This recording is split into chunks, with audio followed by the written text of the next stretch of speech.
Hello friends, Mahanadi சீரியலில் என்ன நடக்குதுன்னு பார்க்கலாம் வாங்க. வீடியோவை ஸ்கிப் பண்ணாமல் கடைசி வரைக்கும் பாருங்கள். இப்போது இங்கே அன்பர்ஸ் வந்து சாரதாவை காய் மார்க்கெட்டில் பார்க்குறாங்க. இப்போ நம்ம சாரதாவுமே காய் வாங்கிக்கிட்டு இருக்காங்க, அவங்கள கவனிக்கவே இல்லை. இப்போ அன்பர்ஸு கீழே இறங்கி வந்து சாரதாமா அப்படின்னு சொல்லிட்டு உடனே இங்கே நம்ம சாரதாவோ அன்பர்ஸை பார்த்துட்டு பயங்கரமாக அதிர்ச்சி ஆகுறாங்க. ஐயா நல்லா இருக்கீங்களா, நீங்கள் எப்படிங்க அப்படின்னு சொல்லிட்டு நான் தாம்மா உங்களை கேட்கணும், நீங்கள் எப்படி இங்கே இருக்கீங்க அப்படின்னு சொல்லிட்டு கேட்கவும், அப்போ தான் காவேரி வந்து இங்கே வேலைக்கு வர விஷயமா நாங்கள் இந்த ஊருக்கு வந்திருக்கோம் அப்படின்னு சொல்லிட்டு டீட்டெயில்ஸ் சொல்கிறாங்க. அது மட்டும் இல்லாமல் குழந்தைய பற்றி விசாரிக்கிறாங்க. என் தம்பி குழந்த நல்லா இருக்கால்ல, அவளை பார்க்கணுன்னு எனக்கு பரிதவிப்பாக இருக்குது. நான் உங்கள் வீட்டுக்கெல்லாம் கூட போய் பார்க்க சொன்னேன். நிவின் தம்பி தான் பார்த்தாரு. வீட்டில் யாருமே இல்லை, எல்லாம் வீடு காலி பண்ணி போயிட்டாங்க அப்படின்னலாம் சொன்னாங்க. குழந்தைய பார்க்கணுன்னு அவ்வளோ ஆவலாக இருக்குது தம்பி.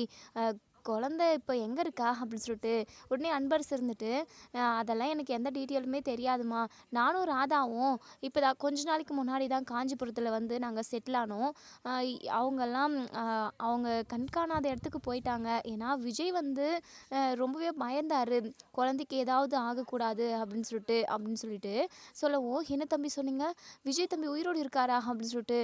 ஆமாங்க, விஜய் தம்பிக்கு எதுவும் ஆகலை, விஜயும் குழந்தையும் ரொம்ப நல்லா இருக்காங்க. ஆனால் அவங்க இப்போ எங்கே இருக்காங்கன்னு எனக்கு தெரியாது அப்படின்னு சொல்லிட்டு இதை கேட்ட சாரதாக்கு ரொம்பவே சந்தோஷமாக இருக்குது. விஜய் வந்து இறந்து போயிட்டாங்க அப்படின்னு தான் நினச்சிக்கிட்டு இருப்பாங்க. அன்பர்ஸ் மூலமாக நம்ம விஜய் உயிரோடு இருக்கிற விஷயம் நம்ம சாரதாவுக்கு தெரிய வருது. இப்போ தான் அவங்களுக்கு நின்று போன மூச்சு இப்போ தான் வருதுன்னு கூட சொல்லலாம். 5 வருஷமாக தவிச்சிக்கிட்டு இருந்தாங்க காவேரியோட வாழ்க்கையை நினச்சி. அது மட்டும் இல்லாமல் அந்த குழந்தை என்ன பண்ணிக்கிட்டு இருக்கோ அப்படின்னு சொல்லிட்டு ஒவ்வொரு நிமிஷமும் பரிதவிப்பாக இருந்திருப்பாங்க. அது மட்டும் இல்லாமல் தாத்தாவும் பாட்டியும் வயசானவங்க எவ்வளோ நாளைக்கு தான் குழந்தைய அவங்க பத்திரமா பார்த்துக்க முடியும் அப்படின்ற ஒரு தவிப்புமே இருந்தது. இப்போது நம்ம விஜய் உயிரோடு இருக்கிற விஷயம் தெரிஞ்ச சாரதா பயங்கரமாக சந்தோஷப்படுறாங்க. ஆனால் இப்போதைக்கு அவங்க எங்கே இருக்காங்க அப்படின்றது தான் நம்ம சாரதாவுக்கும் தெரிய வரல. இப்போது நம்ம பாட்டிமா இறந்த விஷயமும் எங்கள் சாரதா கிட்ட சொல்கிறாங்க. சாரதா இதை கேட்டு ரொம்பவே வருத்தப்படுறாங்க. பாட்டிமாவால் தான் இப்போது நம்ம காவேரியும் விஜயுமே பிரிஞ்சுருக்காங்க. ஏன் அந்த பச்சை குழந்தை கூட அம்மாவை பிரிஞ்சு இருக்கு. அடிக்கடிக்கு அம்மா வேணும்னாலாம் குட்டி காவேரி வந்து கேட்டிருப்பாங்க. இதெல்லாம் ரொம்ப தப்பு தானே. பாட்டிமா மிகப்பெரிய தப்பு பண்ணிட்டாங்க. பாட்டிமா மட்டும் காவேரியும் விஜயையும் பிரிக்காமல் அவங்க 2 பேரும் ஒன்று சேர்ந்து வாழட்டும்னு நினச்சிருந்தா இன்னைக்கு நம்ம விஜயும் சரி காவேரியும் சரி சந்தோஷமாக இருந்திருப்பாங்க. காவேரிக்கு நினைவு இல்லை அப்படின்னாலுமே கண்டிப்பாக நம்ம விஜய் பழைய நினைவுகள் எல்லாமே திரும்ப கொண்டு வந்துட்டுருப்பாரு. நம்ம பாட்டிமா பண்ண தப்புனால இப்போது ஒரு பிஞ்சு குழந்தை கூட கஷ்டப்பட்டுக்கிட்டு இருக்கு தன்னோட அம்மா இல்லாமல். இன்னொரு சைடு நம்ம அன்பர்ஸ் வந்து போயிடுறாங்க, எனக்கு வேலை இருக்குது அப்படின்னு சொல்லிட்டு. சாரதாக்கு ஒரு சந்தோஷம், விஜய் உயிரோடு இருக்கார், கண்டிப்பாக எப்பயாவது அவரை நம்ம பார்த்துருவோம், அந்த கடவுள் நம்ம கண்ணில் காட்டி வைப்பார் அப்படின்னலாம் யோசிச்சுக்கிட்டு இருக்காங்க. இப்போது இங்கே காவேரி வந்து ஸ்கூலுக்கு தான் வந்திருப்பாங்க. நம்ம குட்டி காவேரியுமே நம்ம காவேரி கிட்ட வந்து, டீச்சர் உங்ககிட்ட என் அப்பா நேரில் பார்த்து உங்களுக்கு தேங்க்ஸ் சொல்லணும்னு சொல்லிட்டு நினச்சிக்கிட்டே இருந்தார். அது மட்டும் இல்லாமல் நீங்கள் யாருன்றதை பார்க்கணுன்னு சொல்லிக்கிட்டே இருந்தார். ஆனால் நீங்கள் கரெக்டாக கேட்டுக்கு உள்ளே போகிறப்போ தான் என் அப்பா வந்தார், உங்களை மிஸ் பண்ணிட்டாரு. டீச்சர் என் அப்பாவை மீட் பண்ணுறதுக்காக ஈவினிங் வரீங்களா ப்ளீஸ் டீச்சர் அப்படின்னு சொல்லிட்டு நம்ம குட்டி காவேரி வந்து கேட்குறாங்க. உடனே காவேரி இருந்துட்டு, இல்லைம்மோ கண்டிப்பாக அதுக்கு வாய்ப்பே இல்லை. நீ வேணா இன்னொரு நாளைக்கு உன் டேடியை எங்கேயாவது கூட்டிகிட்டு வா, நான் பார்க்குறேன் சரியா அப்படின்னுலாம் சொல்லவும், உடனே இங்கே நம்ம குட்டி காவேரி வந்து அடம் பிடிக்கிறாங்க. இல்லை டீச்சர் நீங்கள் வந்தே ஆகணும், நீங்கள் என் அப்பாவை மீட் பண்ணியே ஆகணும், என் அப்பா ரொம்ப ரொம்ப ஸ்வீட் தெரியுமா, ப்ளீஸ் டீச்சர் என் அப்பா உங்களை பார்த்து பேசணும்னு நினைக்கிறாரு. ஏன்னா நீங்கள் காலையிலேருந்து ஈவினிங் வரைக்கும் என்னை நல்லா பார்த்துக்கிறீங்கள, என்னை அடிக்கவும் செய்கிறதில்ல, என்னை சந்தோஷமாக வச்சுக்கிறீங்கள, அதுக்கு தான் உங்களை நேரில் பார்த்து தேங்க்ஸ் சொல்லணும்னு ஆசைப்படுறாரு. என் அப்பா ஆசைப்படுறது எல்லாமே நிறைவேற்றி வைக்கணும்னு எனக்கு தோணுது டீச்சர், ப்ளீஸ் டீச்சர் அப்படின்னு சொல்லிட்டு கெஞ்சிக்கிட்டே இருக்காங்க குட்டி காவேரி. நம்ம காவேரியுமே சரியம்மோ நான் வரேன், ஈவினிங் நம்ம ஸ்கூல் முடிச்சுட்டு அதுக்கப்புறம் உன் அப்பாவை மீட் பண்ணி பேசலாம் ஓகேவா அப்படின்னு சொல்லிட்டு குட்டி காவேரி பயங்கர சந்தோஷமாக இருக்காங்க. இப்போது இன்னொரு சைடு நம்ம விஜய் வந்து பாட்டியோட ஃபோட்டோ முன்னாடி போய் நின்றுக்கிட்டு, பாட்டி இது என்ன கொடுமை பாட்டி, நான் உயிருக்கு உயிராக நேசித்த யாருமே என் கூட இருக்க மாட்டேங்கிறாங்க. அது மட்டும் இல்லாமல் நீ இது குட்டி காவேரியுமே எனக்கு ரொம்ப பயமாக இருக்குது, அவளை நான் நிறைய நேசிக்கக்கூடாதோன்னு. ஏன்னா சின்னதாக ஸ்கூலுக்கு போயிட்டு அவளை விட்டுட்டு வந்தால் கூட எனக்கு பெருசாக வலிக்குது பாட்டி. அது மட்டும் இல்லாமல் அவள் படிக்கிறதுக்காக வெளியூர் எங்கேயாவது போக வேண்டிய சுச்சுவேஷன் வரும். அது மட்டும் இல்லாமல் அவளை கல்யாணம் பண்ணி கொடுக்குறத நினச்சாவே எனக்கு அப்படியே நெஞ்செல்லாம் பதறுது பாட்டி. எதுக்காக இப்படியெல்லாம் நடக்கணும்? உண்மையாக நிறைய பாசம் வச்சோம் அப்படின்னா அவங்க பிரிஞ்சு போயிடுறாங்க. ஏன் பாட்டி, ஏன் இப்படி நடக்கணும் அப்படின்னுலாம் சொல்லி புலம்பிக்கிட்டு இருக்காங்க பாட்டிக்கிட்ட. இப்போது பாட்டியுமே நம்ம விஜய் வந்து ரொம்பவே பாசம் வச்சுக்கிட்டு இருந்திருப்பாங்க. அதே மாதிரி தான் காவேரியும். பாட்டியும் விட்டுட்டு போயிட்டாங்க, காவேரியும் விட்டுட்டு போயிட்டதா தான் நினச்சிக்கிட்டு இருக்காங்க. ஆனால் காவேரி உயிரோடு தான் இருக்காங்க. சீக்கிரமாகவே நம்ம விஜய்க்கு காவேரி உயிரோடு இருக்கிற விஷயம் தெரியணும் அப்படின்னு நினைக்கிறவங்க இந்த வீடியோ கீழே கமெண்ட் பண்ணி தெரிவிங்க. கண்டிப்பாக நம்ம குட்டி காவேரி தான் காவேரியையும் விஜயையும் ஒன்று சேர்த்து வைப்பாங்க. ஈவினிங் கண்டிப்பாக நம்ம விஜயையும் காவேரியையும் அம்மு வந்து மீட் பண்ண வைப்பாங்களா அப்படிங்கிறத நம்ம பொறுத்திருந்து பார்ப்போம். இப்போது நம்ம விஜய் வந்து சாப்பிட்டுக்கிட்டு இருக்காங்க. தாத்தா இருந்துட்டு, என்னப்பா விஜய், கொஞ்சமாக கிள்ளி கிள்ளி சாப்பிட்டுக்கிட்டு இருக்க, வயிறு நிறைய சாப்பிடுப்பா, இப்போல்லாம் நீ சாப்பிட்றதே கம்மியாயிடுச்சு. எப்போ காவேரி உன்னை விட்டுட்டு போனான்ற விஷயம் உனக்கு தெரிஞ்சதோ அப்பத்துலேருந்து நீயாவே இல்லை விஜய் அப்படின்னு சொல்லிட்டு. தாத்தா உங்களுக்கே தெரியும் தாத்தா, காவேரி மேலே நான் எந்த அளவுக்கு பாசம் வச்சுக்கிட்டு இருந்தேன்னு சொல்லிட்டு. அவள் என்னை விட்டுட்டு போவான்னு சொல்லிட்டு நான் எப்போவுமே என் கனவுல கூட நினச்சி பார்த்ததில்ல. ஆனால் நடக்கக்கூடாது எல்லாமே நடந்துருச்சு. நம்ம கூட இருந்தவங்க, க்ளோஸாக இருந்தவங்க, நம்ம பாசம் வச்சவங்கன்னு எல்லாருமே நம்மளை விட்டுட்டு போயிட்டாங்க தாத்தா. நம்ம மட்டும் எதுக்காக உயிரோடு இருக்கணும்னாலாம் தோணுது. இருந்தாலும் அம்முவுக்காக தான் எல்லாத்தையுமே நான் பொறுத்துக்கிட்டு இருக்கேன் தாத்தா அப்படின்னு சொல்லிட்டு நம்ம விஜய் சொல்கிறாங்க. இன்னொரு சைடு குமரன் வந்து நம்ம கங்கா கிட்ட சொல்கிறாங்க, ஏன் கங்கா, பாப்பா நல்லா படிக்கிறாளா அப்படின்னு சொல்லிட்டு. ஏங்க இப்போவே ஸ்ட்ரிக்டாக பிடிக்கணுமா என்ன? அவள் குழந்தைங்க ஜாலியாக போகட்டும், படிக்கட்டும், ஃப்ரீயாக விடுவோம். இப்போ என்ன அவனா பப்ளிக் எக்ஸாம் எழுத போகிறா? இல்லை அப்படின்னு சொல்லிட்டு. சரி அதுவும் சரிதான். கங்கா உனக்கு ஒரு விஷயம் தெரியுமா?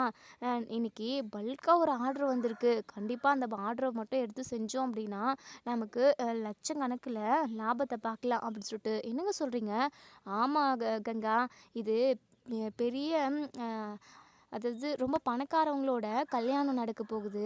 அதுக்கு வரவங்களுக்கு எல்லாருக்குமே ரிட்டன் கிஃப்ட் கொடுக்கறதுக்காக ஒரு ட்ரெஸ்ஸை வந்து தைக்க சொல்லியிருக்காங்க. அதாவது அந்த வீட்டுக்கு ஒரு குட்டி குழந்தைங்க, அதாவது ஒரு ஃபேமிலியை வந்து இன்வைட் பண்ணுறாங்க அப்படின்னா அந்த ஃபேமிலியில் எத்தனை பேர் இருக்காங்களோ அவங்களுக்கு எல்லாருக்குமே ட்ரெஸ்ஸு அந்த மாதிரி ஒரு இது கொண்டு வந்திருக்காங்க. அதுக்கான ப்ராடக்ட்டுமே சொல்லியிருக்காங்க. அதெல்லாம் நம்ம அழகாக அந்த துணியெல்லாம் ஸ்டிச் பண்ணி கொடுத்துட்டோம் அப்படின்னா அவங்களுக்கு பிடிச்ச மாதிரி இருந்ததுன்னா எக்ஸ்ட்ரா கூட நமக்கு லாபம் கிடைக்கும் கங்கா.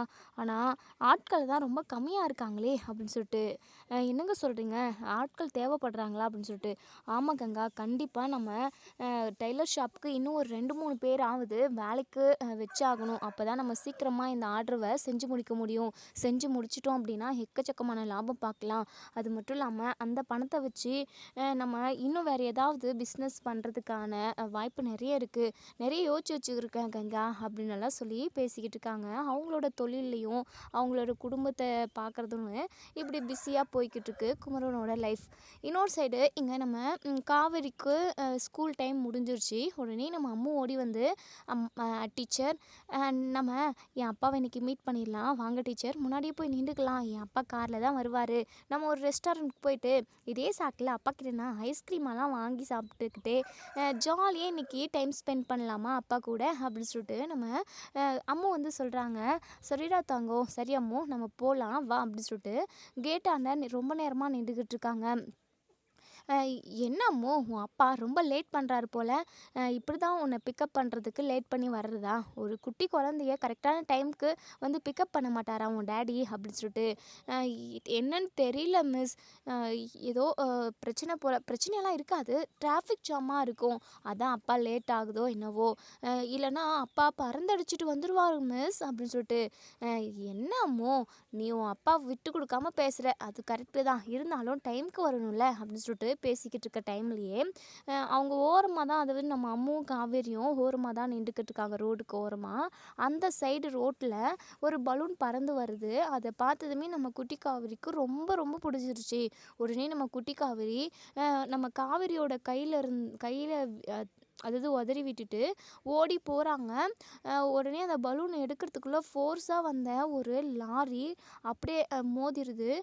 நம்ம குட்டி காவேரி பறந்து போயிட்டு ரொம்பவே தூரமாக போய் விழுறாங்க. விழுந்ததில் நிறைய பிளட்டெல்லாம் லாஸ் ஆகிடுது. தலையில் நிறைய அடிபட்டுருது. நம்ம காவேரி அம்மு அப்படின்னு சொல்லிட்டு ரொம்பவே சத்தமாக கத்திடுறாங்க. அம்மு உனக்கு எதுவும் ஆகலைல்ல அம்மு அப்படின்னு சொல்லிட்டு ஓடி வந்து அம்முவை தூக்குறாங்க. பிளட்டு நிறைய வருது. ரொம்பவே பயமாகவும் பதட்டமாகவும் இருக்குது நம்ம காவேரிக்கு. உடனே ஆம்புலன்ஸ்க்கு கால் பண்ணி ஹாஸ்பிட்டலுக்கு கொண்டு போய் அட்மிட் பண்ணுறாங்க. இங்கே காவேரி பயங்கர பதட்டமாக அழுதுகிட்டே இருக்காங்க. கடவுளே, அம்முக்கு எதுவும் ஆகிடக்கூடாது, பாவம் அம்மு, ஏன் இப்படி மனசாட்சி இல்லாமல் பண்ணிக்கிட்டு இருக்க? குழந்தைக்கு இவ்வளோ பெரிய ஆக்சிடெண்ட்டை வர வைக்கணுமா நீ? ஏதாவது ஒரு ரூபத்தில் வந்து நீ தடுத்துருக்க கூடாதா? ஐயோ, எனக்கு ரொம்ப பயமாக இருக்கே, அம்முக்கு ஏதாச்சும் ஆயிடுச்சுன்னா நான் என்ன பண்ணுவேன் அப்படின்னு சொல்லிட்டு இங்கே நம்ம காவேரி ரொம்பவே பதட்டப்படுறாங்க. அதுக்கப்புறம் சாரதா அப்போ தான் கால் பண்ணுறாங்க. ஹே காவேரி, என்னடி எப்படியும் இந்த டைமில் நீ வீட்டுக்கு வந்துடுவ, இன்றைக்கி என்னடானா இன்னுமே வீட்டுக்கு வரல, என்ன காவேரி, ஸ்கூலில் ஏதாவது மீட்டிங் ஏதாவது இருக்கா என்ன அப்படின்னு சொல்லிட்டு காவேரி ஓன்னு பயங்கரமாக அழுகுறாங்க. இதை கேட்டதுமே இங்கே நம்ம சாரதா இருந்துட்டு, ஏய் காவேரி, என்னடி ஆச்சு, ஏன்டி இப்படி அழுகுற அப்படின்னு சொல்லிட்டு, அம்மா அது வந்துமா அப்படின்னு சொல்லிட்டு இங்கே நம்ம அதாவது காவேரி வந்து பயங்கரமாக திக்கி திக்கி அழுகுறாங்க. சொல்கிறதுக்கு வாயே வரல. என்னடி ஆச்சு அப்படின்னு சொல்லிட்டு சாரதா பதட்டப்படவும் உடனே காவேரி சொல்கிறாங்க, அம்மா அம்மு, நான் ஒரு பொண்ணு குட்டி குழந்தை சொன்னேன் இல்லைம்மா, அவள் கூட ரொம்ப நல்லா பேசுகிறா, என்னை வந்து கட்டி பிடிச்சிக்கிட்டா அப்படின்னால நான் உங்ககிட்ட நேற்று சொல்லிக்கிட்டு இருந்தேன்லம்மா, அந்த பொண்ணுக்கு ஆக்சிடெண்ட் ஆகிடுச்சுமா, ரொம்ப கிரிட்டிக்கலாக சீரியஸாக இருக்கா போல், தலையிலலாம் நிறைய ரத்தம் வந்துடுச்சு. நான் தான் ஆம்புலன்ஸ்க்கு கால் பண்ணி அதுக்கப்புறம் எங்கள் ஹாஸ்பிட்டலில் கொண்டு வந்து அட்மிட் பண்ணியிருக்கேன். டாக்டருமே ட்ரீட்மெண்ட் பார்த்துக்கிட்டு தான் இருக்காங்க. இனிமேல் டாக்டர் வெளியவே வரலம்மா, எனக்கு ரொம்ப பயமாக இருக்குமா, நிறைய ரத்தம் வந்துடுச்சுமா அப்படின்னு சொல்லிட்டு காவேரி பயங்கரமாக பதட்டமாக அழுகுறாங்க. உடனே இதை கேட்டு சாரதாக்கு மனசெல்லாம் அப்படி தவிச்சு போகுது. ஏய் காவேரி, என்னடி சொல்கிற, கொஞ்சம் நீ பார்த்து உஷாரா அவளை கூட்டிகிட்டு வந்திருக்கலாம்ல அப்படின்னு சொல்லிட்டு, அம்மா என் கையை தாம்மா பிடிச்சிக்கிட்டு இருந்தா, ரோட்டில் ஒரு பந்து பலூன் வந்து பறந்து வந்துக்கிட்டு இருந்தது. அதை பார்த்ததுமே என் கையை உதறி விட்டுட்டு அவ பாட்டுக்கு ஓடி போயிட்டாம்மா. லாரிக்காரனுமே ரொம்ப ஃபாஸ்ட்டாக வந்ததுனால சடான அவங்களாலுமே பிரேக் போட முடியல போல், அப்படியே வந்து ஆக்சிடெண்ட் பண்ணிட்டாங்க. அந்த காட்சியை பார்க்குறப்போ எனக்கு எப்படி இருந்துச்சு தெரியுமா, அந்த சுச்சுவேஷன் அப்போ எனக்கு அப்படியே ஒரு மாதிரி கிருன்னு மயக்கம் வர மாதிரியே இருந்ததுமா. அதுக்கப்புறம் எப்படியும் ஹாஸ்பிட்டலுக்கு கொண்டு வந்து சேர்த்துட்டேன். அவளுக்கு ஏதாவது ஆயிடுச்சு அப்படின்னா சத்தியமாக அதை என்னால் தாங்கிக்க முடியாதுமா அப்படின்னு சொல்லிட்டு இங்கே நம்ம காவேரி வந்து பயங்கரமாக அழுகுறாங்க. நம்ம அம்மு வந்து காவேரிக்கு பிறந்த குழந்தைன்னு இன்னுமே நம்ம அம்முக்கு, அதாவது நம்ம காவேரிக்கு தெரியல. இருந்தாலுமே குழந்தைக்கு அடிபட்டுருச்சு அப்படின்னா எல்லாருக்குமே பதட்டம் இருக்க தான் செய்யும். என்ன ஆகுதுமோ ஏதாகுமோன்னு சொல்லிட்டு ஒவ்வொரு நிமிஷமும் நம்ம காவேரி பயந்துக்கிட்டு இருக்காங்க. இப்போது நம்ம விஜய் வந்து ஸ்கூலான பார்க்குறாங்க. கொஞ்சம் டிராஃபிக் ஜாம் ஆகிடுச்சு, வந்து பார்க்கறதுக்குள்ளே அம்முவை காணுமே, அது மட்டும் இல்லாமல் ஒரு பிள்ளைங்க கூட காணும்.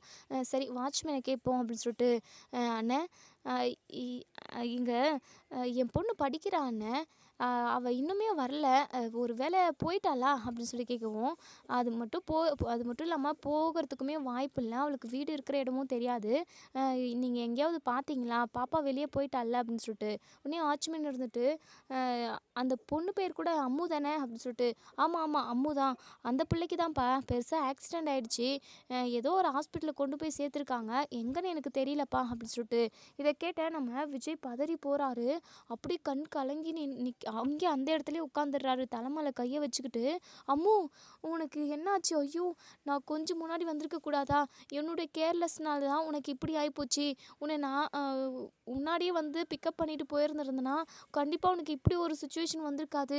ஐயோ கடவுளே, நான் என்ன பண்ணுவேன், இன்றைக்கி தான் பாட்டியோட ஃபோட்டோ முன்னாடி நின்றுக்கிட்டு நான் யார் மேலே பாசம் வச்சாலுமே அவங்க என் கூட இருக்க மாட்டேங்கிறாங்கன்னு சொல்லிக்கிட்டு இருந்தேன், சொல்லி வாயை மூடலை, இப்படி ஒன்று நடந்துருச்சே அப்படின்னு சொல்லிட்டு விஜய் பயங்கர பதட்டமாக அழுதுகிட்டே இருக்காங்க. இப்போ நான் எந்த ஹாஸ்பிட்டல்னு போவேன் அப்படின்னு சொல்லிட்டு அந்த வாட்ச்மேன் அண்ணாவே கேட்குறாங்க. எந்த ஹாஸ்பிட்டல்னு தெரியுமா, கொஞ்சம் பார்த்து சொல்கிறீங்களா அப்படின்னு சொல்லிட்டு. தெரியல தம்பி, பார்த்து எல்லாம் கூட்டம் கூடிருச்சு, அது மட்டும் இல்லாமல் ஆம்புலன்ஸில் வந்து ஏற்றிட்டு போயிட்டாங்க, மற்றபடி எனக்கும் எதுவும் தெரியலப்பா அப்படின்னு சொல்லி சொல்கிறாங்க. விஜய் பயங்கரமாக அழுகுறாங்க. தாத்தாவுக்கு கால் பண்ணி விஷயத்த சொல்லவும் தாத்தாவுமே பதறி போகிறாரு. என்னப்பா விஜய் இப்படி ஆகிப்போச்சே, ஏன்பா ஸ்கூல் முடிஞ்சு ரொம்ப நேரம் ஆகுமே, நீ பிக்கப் பண்ணலையாப்பா அப்படின்னு சொல்லி கேட்கவும், தாத்தா வர வழியில் டிராஃபிக் ஜாம் ஆகிடுச்சி, என்னால் கிராஸ் பண்ணிட்டு கூட வர முடியல, இப்போது அம்முக்கு எப்படி இருக்கா என்ன பண்ணிக்கிட்டு இருக்கான்னு தெரியலையே, சின்னதாக அவன் அழுதா கூட என்னால் தாங்கிக்க முடியாது தாத்தா, இப்போது ஏதோ பெரிய ஆக்சிடென்ட்லாம் சொல்கிறாங்க, அவள் எப்படி தாத்தா வழியை பொறுத்துப்பா, அது மட்டும் இல்லாமல் அவளும் என்னை விட்டுட்டு போயிடுவாளா தாத்தா, அப்படி ஒன்று நடந்துச்சு அப்படின்னா நான் உயிரோடவே இருக்க மாட்டேன் தாத்தா, நான் உயிரோடு இருக்கிறதுக்கு ஒரே காரணம் அவள் மட்டும்தான், அவளுக்காக மட்டும்தான் நான் இப்போ உயிரோடவே இருக்கேன், ஆனால் அவளையும் அந்த கடவுள் இப்படி சோதிக்குதே அப்படின்னு சொல்லிட்டு நம்ம விஜய் பயங்கரமாக அழுகுறாங்க. தாத்தா இருந்துட்டு, விஜய் இங்கே பாருப்பா, நீ கொஞ்சம் தைரியமாக இருப்பா, நான் கிளம்பி வரேன், எந்த ஹாஸ்பிட்டலுப்பா அப்படின்னு சொல்லிட்டு. உடனே விஜய் இருந்துட்டு, தாத்தா எனக்கு எதுவுமே தெரியல தாத்தா, இங்கே கேட்டாலுமே யாருக்கும் தெரியாதுன்றாங்க அப்படின்னு சொல்லிட்டு.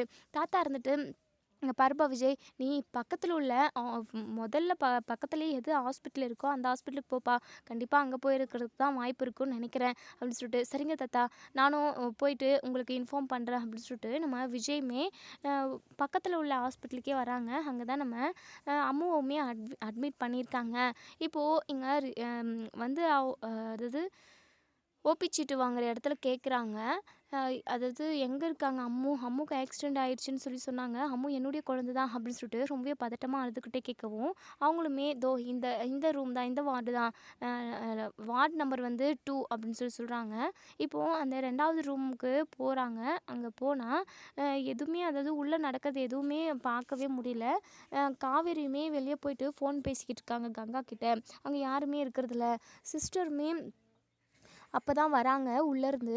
உடனே சிஸ்டர்கிட்ட கேட்குறாங்க, சிஸ்டர் என் பொண்ணுக்கு எப்படி இருக்குது, அவள் நல்லா இருக்கால்ல, அவள் உயிருக்கு எந்த ஆபத்தும் இல்லைல்ல அப்படின்னு சொல்லிட்டு பதட்டமாக கேட்குறாங்க. உங்கள் பொண்ணு தானே அவங்க, கான்ஷியஸில் இல்லை, அவங்களுக்கு இன்னுமே கான்ஷியஸ் வரல, அது மட்டும் இல்லாமல் மயக்கத்திலே தான் இருக்காங்க, அதுவும் இல்லாமல் தலையிலேருந்து நிறைய பிளட் வந்து லாஸ் ஆகிருக்கு, கொஞ்சம் கிரிட்டிக்கலில் தான் இருக்காங்க, எதுவாக இருந்தாலும் டாக்டர் வந்து சொல்லுவாங்க, இப்போதைக்கு எனக்குமே எதுவும் தெரியல, ஆனால் கிரிட்டிக்கலான கண்டிஷனில் இருக்காங்கன்னு தான் எனக்கு தோணுது, டாக்டருமே ரொம்ப சீரியஸாக ட்ரீட்மெண்ட் தான் கொடுத்துக்கிட்டு இருக்காரு, நீங்கள் கவலைப்படாதீங்க, எதுவும் ஆகாது, கடவுள் மேலே நம்பிக்கை வைங்க அப்படின்னு சொல்லிட்டு அந்த சிஸ்டர் வந்து போயிடுறாங்க. இங்கே நம்ம விஜய் சேர் மேலே உட்காந்துக்கிட்டு பயங்கரமாக அழுகுறாங்க. தாத்தாவுக்குமே கால் பண்ணி இன்ஃபார்ம் பண்ணதும் தாத்தாவுமே வந்துடுறாங்க. விஜய் விஜய் பாப்பா எப்படிப்பா இருக்கா அப்படின்னு சொல்லிட்டு. தெரியல தாத்தா, இன்னுமே டாக்டர் வெளியவே வரல, ட்ரீட்மெண்ட் பண்ணிக்கிட்டு தான் இருக்காங்க போல், சிஸ்டரை கேட்டதுக்கு ரொம்ப கிரிட்டிக்கலாக இருக்குது அப்படின்னு சொல்கிறாங்க தாத்தா, எனக்கு ரொம்ப பயமாக இருக்குது தாத்தா அப்படின்னு சொல்லிட்டு ரொம்பவே பதட்டமாக அழுகுறாங்க. நம்ம குட்டி காவேரிக்கு எதுவும் ஆகக்கூடாது அப்படின்னு நினைக்கிறவங்க இந்த வீடியோ கீழே குட்டி காவேரி உயிர் பொழைச்சி வந்துடணும், அவங்களுக்கு எதுவும் ஆகக்கூடாது அப்படின்னு சொல்லிட்டு கமெண்ட் பண்ணுங்கள். இப்போது இங்கே விஜய் அழுதுகிட்டு இருக்க டைம்லேயே நம்ம டாக்டருமே வராங்க. டாக்டர் வந்ததுமே உடனே எந்திரிச்சு போயிட்டு, டாக்டர் டாக்டர் என் குழந்தைக்கு எப்படி இருக்குது, என் அம்மா நல்லா இருக்கான்ல, அவளுக்கு எதுவும் இல்லைல்ல அப்படின்னு சொல்லிட்டு ரொம்பவே பரிதவிப்பாக கேட்கவும், டாக்டர் இருந்துட்டு பதட்டப்படாதீங்க, ஒரு பிரச்சனையும் இல்லை, அவங்க இப்போது மயக்கத்தில் இருக்காங்க, ட்ரீட்மெண்ட்டுமே நாங்கள் கொடுத்துக்கிட்டு தான் இருக்கோம், உயிருக்கு எந்த ஆபத்தும் இல்லை, அது மட்டும் இல்லாமல் தலையில் பின்னாடி அடிபட்டிருக்கு, நிறைய பிளட் வந்து லாஸ் ஆகிருக்கு, மற்றபடி வேறு எதுவும் பிரச்சனை இல்லைன்னு தான் நான் நினைக்கிறேன், நீங்கள் கவலைப்படாதீங்க, ஒரு 2 டேஸில் அவங்கள க்யூர் பண்ணிடலாம், பயப்படாமல் இருங்க, தைரியமாக இருங்க அப்படின்னு சொல்லிட்டு டாக்டர் சொல்கிறாங்க. இப்போ தான் நம்ம விஜய்க்கு கொஞ்சம் ரிலாக்ஸாக இருக்குது. தாத்தா காவேரிக்கு மட்டும் ஏதாவது ஆயிருந்துச்சு அப்படின்னா அவ்வளோதான் தாத்தா, ஏன் தாத்தா எனக்கு மட்டும் இப்படி நடக்கணும், குட்டி காவேரிக்கு என்ன தப்பு பண்ணா, அவள் சின்ன குழந்தை தாத்தா, அவளுக்கு இப்படி நடக்கணுமா அப்படின்னலாம் சொல்லி பயங்கரமாக அழுகிறாங்க. சரிப்பா நீ கவலைப்படாதப்பா அப்படின்னு சொல்லிட்டு. அப்போ தான் நம்ம காவேரி வந்து ஃபோன் பேசி முடிச்சுட்டு கங்கா கிட்ட விஷயத்த சொல்லிவிட்டு ரொம்பவே டல்லாக அழுதுகிட்டே இப்போ வார்டு முன்னாடி வந்து நிற்கிறாங்க. விஜய் அழுதுகிட்டு இருக்காங்க. உடனே விஜய் முன்னாடி வந்து, சார் நீங்கள் தான் அம்முவோட அப்பாவா அப்படின்னு சொல்லி கேட்கவும், இங்கே காவேரியை பார்த்த விஜய்க்கு பயங்கர அதிர்ச்சியாக இருக்குது. காவேரி அப்படின்னு சொல்லிட்டு, காவேரியா? என் பேர் எப்படிங்க உங்களுக்கு தெரியும்? ஓ! அம்மு சொன்னாளா? அப்படின்னு சொல்லிட்டு, உடனேங்க நம்ம தாத்தா இருந்துட்டு, "காவேரி நீ எப்படிம்மா இங்க?" அப்படின்னு சொல்லிட்டு, "என்ன? யாருன்னே தெரியல நீங்க." அ "ஓ! ஒரு டைம் தாத்தா உங்கள நான் பார்த்துருக்கனே, ஹாஸ்பிட்டல்லேருந்து நான் உங்க வீட்டுக்கு தானே வந்தேன்." அப்படின்னு சொல்லிட்டு, அப்பதான் நம்ம தாத்தாவுக்குமே ஞாபகம் வருது. நம்ம காவேரிக்கு மெமரி லாஸ் ஆயிருக்கு இல்லையா? உடனே நம்ம விஜய் இருந்துட்டு, "தாத்தா, என்ன தாத்தா இது? காவேரிக்கு என்ன யாருன்னே தெரியல." "ஆமால்ல, காவேரி தான் இறந்து போயிட்டால்ல. ஆனா காவேரி மாரியே இருக்காங்களே இவங்க." அப்படின்னு சொல்லிட்டு, உடனே தாத்தா இருந்துட்டு, "விஜய் அ இது காவேரி தான்ப்பா." அப்படின்னு சொல்லிட்டு, "என்ன தாத்தா சொல்றீங்க?" அப்படின்னு சொல்லி கேட்கவும், உடனே நம்ம விஜய் கிட்ட எல்லா விஷயத்தையுமே சொல்றாங்க. "இதான்ப்பா நடந்தது." அப்படின்னு சொல்லிட்டு, "காவேரிக்கு மெமரி லாஸ் ஆயிடுச்சுப்பா." அப்படின்னு சொல்லிட்டு, நம்ம காவேரிக்கு ஒண்ணுமே புரியல. "என்ன பேசிக்கிட்டு இருக்கீங்க நீங்க? நான் இவரோட ஒய்ஃப்ன்னு சொல்றீங்க. அ என்ன நெனச்சுக்கிட்டு இருக்கீங்க உங்க மனசுல?" அப்படின்னு சொல்லிட்டு, உடனே நம்ம தாத்தா இருந்துட்டு, "இங்க பாரும்மா, உனக்கு ஒரு பெரிய ஆக்சிடென்ட் ஆயிடுச்சு. உங்க வீட்ல எல்லாருமே சொல்லியிருப்பாங்களே, கண்டிப்பா சொல்லியிருப்பாங்க. அந்த ஆக்சிடென்ட்ல நீ பழைய நினைவுகள் எல்லாத்தையும் மறந்துட்ட." அப்படின்னு சொல்லி சொன்னாங்க. அது மட்டும் இல்லாம அந்த பசுபதியால நெறைய பிரச்சனை வருதுன்னு சொல்லிட்டு, விஜயோட பாட்டி தான் உன்னையும் விஜயையும் பிரிக்கணும்னு சொல்லிட்டு முடிவெடுத்தா. அது மட்டும் இல்லாம உனக்கு கல்யாணம் ஆகி குழந்தையும் இருக்கு. இப்போ அடிபட்டு உள்ள ட்ரீட்மெண்ட் போய்க்கிட்டு இருக்கே, அவ பேர் தான் அம்மு. அவளுக்கு காவேரின்னு வச்சிருக்கான் பேரு. ஆனா கூப்பிடுறது அம்முன்னு கூப்பிடுறான். அது மட்டும் இல்லாம அவ உன்னுடைய குழந்தம்மா." அப்படின்னு சொல்லிட்டு, இத கேட்ட நம்ம காவேரியும் அப்படியே பயங்கர அதிர்ச்சியா கண்ணெல்லாம் உருட்டி பார்க்குறாங்க. "என்ன சொல்றீங்க தாத்தா? என்னால எதுவுமே நம்பவே முடியலையே. நான் என் வீட்ல உள்ள எல்லார்கிட்டயும் கேட்டேனே, ஆக்சிடென்ட்ல ஆனதுல வேற ஏதாவது நான் மறந்துட்டேனான்னு கேட்டதுக்கு, வேற எதுவுமே அவங்க என்கிட்ட சொல்லவே இல்லையே." அப்படின்னு சொல்லிட்டு, "இல்லம்மா, உன்னை அது இதுன்னு சொல்லி உன்னுடைய மனச கஷ்டப்படுத்தக்கூடாது. அது மட்டும் இல்லாம நீ நெறைய யோசிச்ச அப்படின்னா உனக்கு ஏதாவது ஆயிடும் அப்படின்றதுக்காக விஷயத்த சொல்லாம இருந்திருப்பாங்க. இவன் தான்ப்பா உன்னுடைய புருஷன். உள்ள இருக்காளே காவேரி, அவ தான் உன் குழந்தை." அப்படின்னு சொல்லிட்டு சொல்றாங்க. இத கேட்ட நம்ம காவேரி வந்து பயங்கரமா யோசிக்கிறாங்க. அதே சமயம் அவங்க கனவுல அடிக்கடிக்கு ஒரு பெரிய வீடு, அது மட்டும் இல்லாம ஹீரோ மாதிரி ஒருத்தவங்க இருந்தாங்க அப்படின்னு சொல்லிட்டு சொல்லியிருப்பாங்க இல்லையா? அந்த கனவுல வந்த ஹீரோ நம்ம விஜய் தான். அந்த ஞாபகமும் இப்ப நம்ம காவேரிக்கு வருது. "இவர் தானே நம்ம கனவுல அடிக்கடிக்கு வந்துக்கிட்டே இருந்தாரு, ஹீரோ மாதிரி. கரெக்டா அவர் தான்." அப்படின்னு சொல்லிட்டு என்னென்னமோ சொல்கிறாங்களே, எனக்கு ஒன்றுமே புரியல. ஒரு வேளை நடந்திருக்கலாம். நமக்கு ஆக்சிடென்ட் ஆன விஷயத்தெல்லாம் கரெக்டாக சொல்கிறாங்களே இவங்க, அப்படின்னு சொல்லிட்டு நம்ம காவேரியுமே யோசிச்சு பார்க்குறாங்க. இப்போ டாக்டர் வந்து, "பாப்பா கண் விழிச்சிட்டா, நீங்கள் வந்து பார்க்கலாம்." அப்படின்னு சொல்லி சொல்கிறாங்க. உடனே விஜய் ரொம்பவே பரிதப்பா ஓடி போய், "அம்மு, அம்மு, என்னடா என்னடா தங்கம், வலிக்குதா உனக்கு? இங்கே பாரு, எப்படி ஆச்சு உனக்கு? நீ ரோடு ஓரத்தில் தான் நிற்கணும், எதுக்காக நடு ரோட்டுக்கெல்லாம் போகிறது?" அப்படி இப்படின்னு சொல்லிட்டு நம்ம விஜய் வந்து நிறைய கேள்வி கேட்குறாங்க. "அப்பா, நீங்கள் தான் வரத்துக்கு லேட் பண்ணிட்டீங்கப்பா." ஆமாம், எனக்கு எதுவும் இல்லைப்பா, நீங்கள் எப்போ வந்தீங்க?" அப்படின்னு சொல்லிட்டு, "அம்மு" அப்படின்னு சொல்லிட்டு பயங்கரமாக அழுகுறாங்க நம்ம விஜய். காவேரிக்குமே அழுகையா வருது. இதோட இந்த ரிவ்யூ முடியுது. இதுக்கப்புறம் என்ன நடக்க சொல்லி